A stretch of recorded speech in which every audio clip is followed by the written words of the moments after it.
व्यक्ति की पहचान उसकी दोस्ती से ही होती है, क्योंकि दोस्ती सदैव समान गुणकर्म स्वभाव वालों से ही होती है। जैसे कि एक शराबी व्यक्ति सदैव शराबी लोगों की ही दोस्ती पसंद करता है। एक घुमक्कड़ व्यक्ति जो घूमने फिरने का बहुत अधिक शौकीन है, वो चाहेगा कि उसका जो मित्र है वो भी घूमने फिरने का ही शौकीन हो। एक सज्जन व्यक्ति सदैव सज्जन व्यक्ति की ही तलाश करेगा।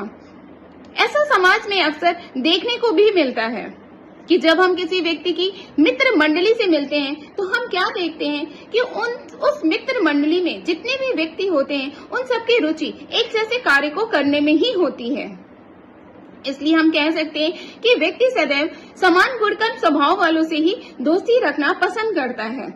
एक व्यक्ति जो बहुत अधिक पढ़ाकू है, पढ़ने में अपना बहुत अधिक समय देता है। दूसरी तरफ एक ऐसा व्यक्ति है जिसका पढ़ाई में बिल्कुल भी मन नहीं लगता है और वह सदैव समय को नष्ट कर देता है, समय का दुरुपयोग करता है। तो जो समय का दुरुपयोग करता है वो व्यक्ति सदैव यही सोचेगा कि जो पढ़ने लिखने वाला व्यक्ति है वो मेरे जैसा बन जाए, और जो पढ़ने लिखने वाला व्यक्ति है वो सदैव ये सोचेगा कि जो समय का दुरुपयोग करता है, जिसका मन पढ़ाई में कभी नहीं लगता है, वो मेरे जैसा ही पढ़ने लिखने वाला बन जाए। लेकिन ऐसे में दोनों एक दूसरे को अपने जैसा बनाने की कोशिश करते हैं, लेकिन हम क्या देखते हैं कि या तो वो एक दूसरे जैसा बन जाते हैं या उनकी दोस्ती में टकरार आ जाता है और ऐसे में उनकी दोस्ती अधिक समय तक नहीं टिकती है। इसलिए हम कह सकते हैं कि व्यक्ति को सदैव दोस्ती सोच समझकर ही करनी चाहिए।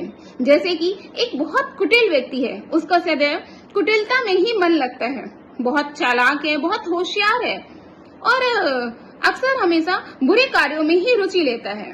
और एक व्यक्ति जो बहुत अधिक सज्जन है, तो व्यक्ति जब एक सज्जन व्यक्ति की दोस्ती एक कुटिल व्यक्ति से होती है तो यह दोस्ती ज्यादा दिनों तक नहीं टिकती है। या तो यह दोस्ती दम तोड़ देगी, और यह जब इस दोस्ती में दो व्यक्ति आपस में रहते हैं तो वह व्यक्ति आपस में अंदर ही अंदर घुटते रहते हैं। तो हम कह सकते हैं कि दोस्ती हमें बहुत ही सोच समझकर ही करनी चाहिए। आचार्य चाणक्य ने भी यही बात बताई कि व्यक्ति का जैसा चरित्र होता है वैसे ही उसका मित्र होता है। इसलिए अक्सर यह बात कही जाती है कि दोस्ती में व्यक्ति या तो बर्बाद हो जाता है या तो आबाद हो जाता है, यह व्यक्ति का पतन हो जाता है या व्यक्ति का उद्धार हो जाता है। इसलिए जब भी किसी नए व्यक्ति से दोस्ती करें तो उसके गुणकर्म स्वभाव को अवश्य देखिए। और अगर आपको जीवन में उन्नति करनी है, जीवन में ऊंचा उठना है, जीवन में ऊंचाइयों को छूना है, अगर आपके बड़े सपने हैं तो आप हमेशा अच्छे लोगों की ही संगति में रहिए, अच्छे लोगों से ही मित्रता करिए और फिर आप देखिएगा कि आपके जीवन में कितना अद्भुत बदलाव आता है।